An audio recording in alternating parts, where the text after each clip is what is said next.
Hello, Royals. Let's take a look at 3.5, transformations of exponential functions. I just wanted to walk through some of the trickier examples with you. Let's look at example E here. I've changed the wording a little bit just so we get some practice with the specific equation. Let's say we have k of x. Bad choice for a function letter, by the way, because I like to say that we have a k value of 2. We'll deal with it. We have k of x equals 2 times f of 2x plus 3. Without knowing what f is, we know that we have a vertical stretch by 2, horizontal stretch by 1/2, vertical shift up 3. If we make our parent function, f of x equals 1/2 to the exponent x, we should be able to sketch k. We can do this without writing out the specific equation, but I want to make sure we get some practice with the specific equation because it is a little bit different reading it for exponential functions. Usually we think of like the machine f does something to the function, to the input, and now it's kind of more like the input does something to a base.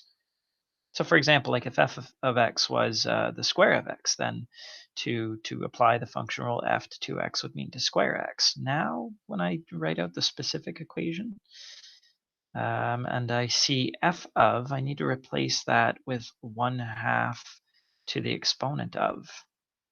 My input for an exponential function would be my base. For a radical function would be my radicand. For a reciprocal function would be my denominator. When we get to trig functions, it'll be my angle. Here, for an exponential function, that's my exponent.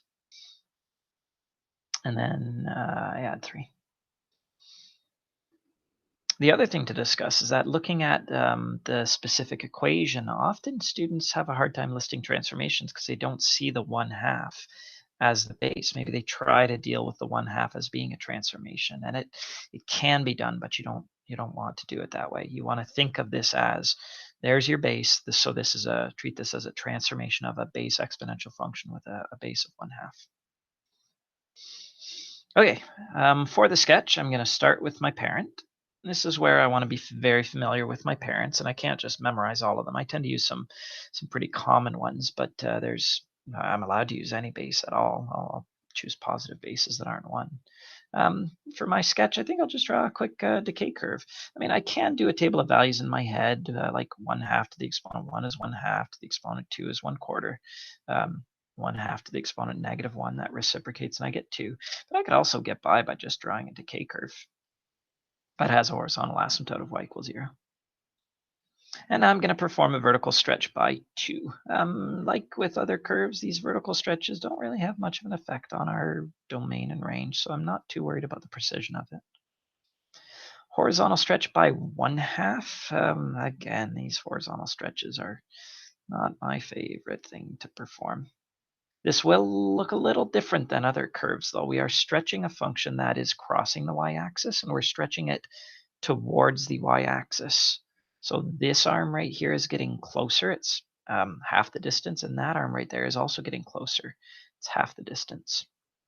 And then I shift up 3, and I've lost track of a number of nice, easy points to track here to be shifted up 3, but I do have a nice reference, just like with our reciprocal functions, that I can shift up 3.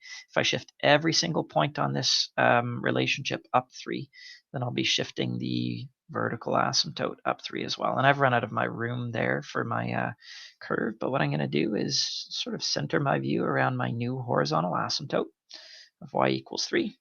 And I'll draw a curve that is above that asymptote and is decaying. It'll look something like that.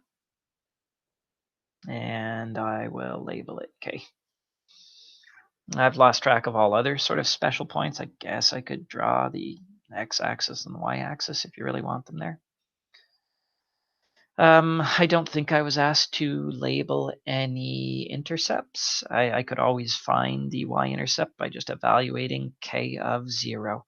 This is true for any function. There's no trick or memorization required here. The y-intercept is the value of your output when your input is 0. Just substitute in x equals 0 and you can calculate it. I think it's 5. But let's try out f. We were given m of x equals -3 times 1/2 -2x plus 8 minus 6. These are my horizontal transformations. Like all other functions, I want to factor out that k value first. Let's go -3, 1/2, -2, bracket x minus 4, minus 6, like that. I will draw an original decay curve that has been vertically reflected across the x-axis, vertically stretched by a factor of 3, horizontally reflected. Notice the horizontal reflection can also change a growth curve into a decay curve. So this was decay, now it's growth, still growth, now it's decay again. Horizontally stretched to 1/2. Something like that, I guess. Shifted right 4. These shifts are kind of hard to spot with exponential curves. We'll talk about that tomorrow or the next lesson.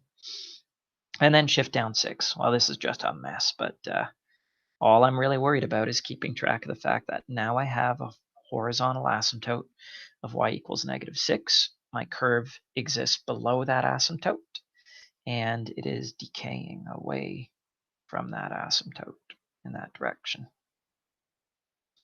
That's all I need for the domain and range. Notice if I accidentally missed the horizontal reflection, I would still get the right domain and range for this function.